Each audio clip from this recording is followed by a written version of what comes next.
لیکن اتنی دیر میں بوڑھے نے گھر کا دروازہ بند کر لیا۔ خوشی کی پری نے چھڑی گھمائی اور اس کے پر نمودار ہو گئے۔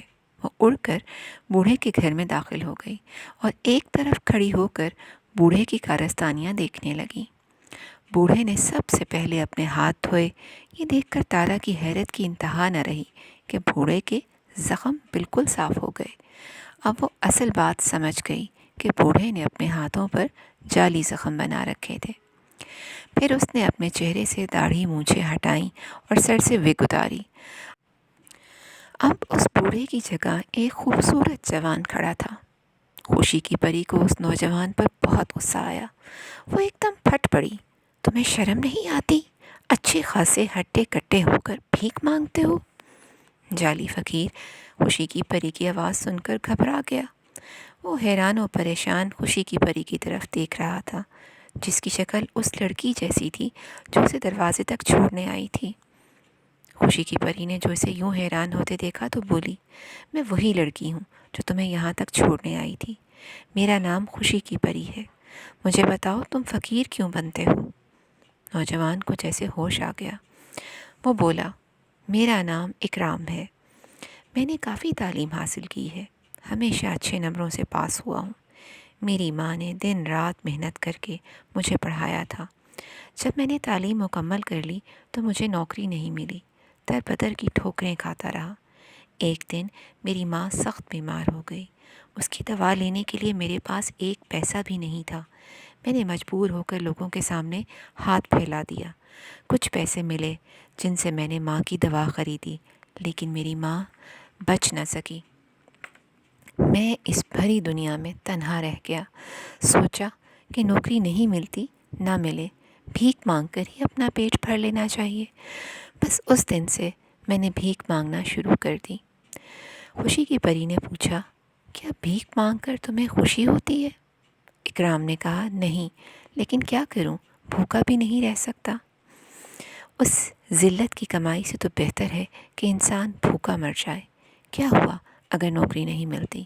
تم محنت مزدوری بھی تو کر سکتے ہو۔ آؤ میرے ساتھ، میں تمہیں محنتی لوگ دکھاتی ہوں۔ خوشی کی پری نے اپنی چھڑی کا دوسرا سرا سلمان کو پکڑا دیا۔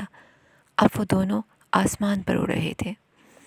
خوشی کی پری ایک احاطے میں اتری۔ یہ نابیناؤں کا ادارہ تھا۔ یہاں نابینا لوگ بیٹھے کرسیاں بن رہے تھے۔ خوشی کی پری وہاں سے اڑی اور دوسری جگہ گئی۔ وہاں ٹانگوں سے معذور ایک بوڑھا بچوں کو پڑھا رہا تھا۔ ایک جگہ ہاتھوں سے محروم شخص اپنے پیروں کے انگوٹھے سے قلم پکڑ کر خطاطی کر رہا تھا۔ خوشی کی پری نے ایسے اور بہت سے لوگ دکھائے جو معذور ہونے کے باوجود محنت کر کے روزی کما رہے تھے۔ خوشی کی پری نے اکرام سے کہا، یہ لوگ کسی پر بوجھ نہیں بنے ہیں، بلکہ خود محنت کر کے روزی کما رہے ہیں۔ تم تو ماشاءاللہ ٹھیک ٹھاک ہو، پھر تم محنت مزدوری کیوں نہیں کرتے؟ اکرام کی آنکھوں میں آنسو آ گئے۔ اس نے کہا، اچھی پری، مجھے معاف کر دو۔ میں وعدہ کرتا ہوں کہ آئندہ محنت مزدوری سے روزی کماؤں گا۔ خوشی کی پری مسکرا دی اور بولی، ہمارے ملک کے تم جیسے پڑھے لکھے بیکار نوجوان اگر محنت مزدوری کو عیب نہ سمجھیں تو ہمارا ملک ضرور ترقی کرے گا۔ کچھ دن بعد خوشی کی پری آسمان پر اڑتی پھر رہی تھی کہ اس کی نظر اکرام پر پڑی، جو کھیتوں میں ہل چلا رہا تھا۔ اس کی پیشانی سے بہتا پسینہ مٹی میں مل کر اسے سونا بنا رہا تھا۔ خوشی کی پری کو بڑی مسرت ہوئی۔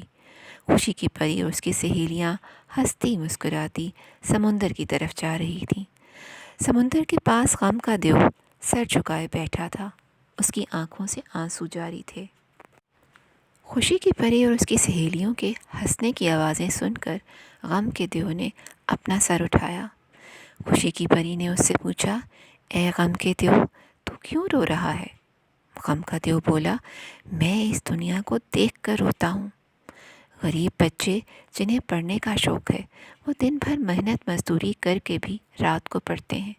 دوسری طرف جن کے پاس ساری سہولتیں موجود ہیں وہ پڑھائی سے جی چراتے ہیں۔ انصاف کا یہ حال ہے کہ بے قصور پکڑے جاتے ہیں اور قصوروار چھوٹ جاتے ہیں۔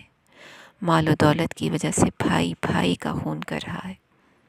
خوشی کی پری غم کے دیو کی باتیں سن کر مسکرائی اور بولی، دیکھو تمہارے آنسوؤں سے سمندر کا پانی نمکین ہو گیا ہے، پہلے اپنے منہ ہاتھ دھو لو۔ غم کے دیو نے سمندر میں غوطہ لگایا اور دوسرے ہی لمحے باہر نکل آیا۔ خوشی کی پری بولی، بھائی غم کے دیو، وعدہ کرو کہ آئندہ آنسو نہیں بہاؤ گے۔ غم کے دیو نے وعدہ کر لیا۔ پھر خوشی کی پری بولی، خالی آنسو بہانے سے بگڑے کام نہیں سنورتے، اٹھو لوگوں کی مدد کرو، مگر مسکراتے ہوئے۔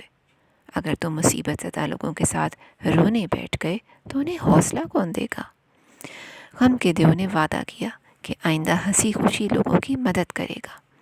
خوشی کی پری اب ہنستی مسکراتی گھر واپس آ رہی تھی کہ اچانک اسے کسی نے جھنجھوڑ دیا۔ تارا نے ایک دم آنکھیں کھولیں تو دیکھا کہ اس کے سرہانے اس کی تائیم ماں کھڑی تھی۔ تو کیا یہ سارا خواب تھا؟ لیکن اس خواب نے تارا کے اندر ایک نیا حوصلہ پیدا کر دیا۔ وہ ہر کام خوشی خوشی کرتی، وہ ہمیشہ دوسروں کی مدد کرتی۔ ایک دن یہی تارا رفتہ رفتہ ایک بڑی پروفیسر بن گئی، لیکن یہ خواب آج بھی نہیں بھولی جس نے تارا میں محنت، سچائی، خدمت اور مسکراتی زندگی کا حوصلہ بیدار کیا تھا۔